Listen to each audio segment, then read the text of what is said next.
বাড়িতে শ্রী শ্রী গীতা গ্রন্থ রাখার নিয়ম। আপনার বাড়িতে যদি ভগবান শ্রীকৃষ্ণের মুখনিসৃত বাণীর এই সংকলিত গ্রন্থখানি থেকে থাকে, তাহলে সেটিকে রাখার জন্য কিছু নিয়মকানুন আপনার অবশ্যই জানা প্রয়োজন।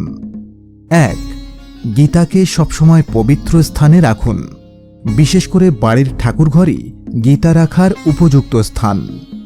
2. শ্রী শ্রী গীতাকে সবসময় উঁচু স্থানে রাখুন।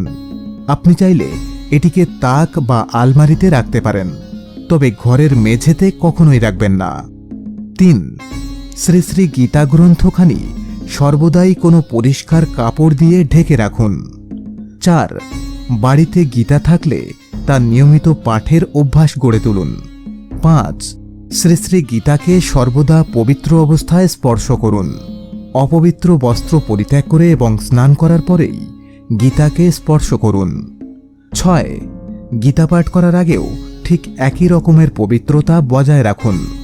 এবং 7. শ্রী শ্রী গীতাকে সর্বদা সম্মান করুন এবং এই গ্রন্থকে অন্য গ্রন্থের সাথে রাখলে একে সবার উপরে রাখুন।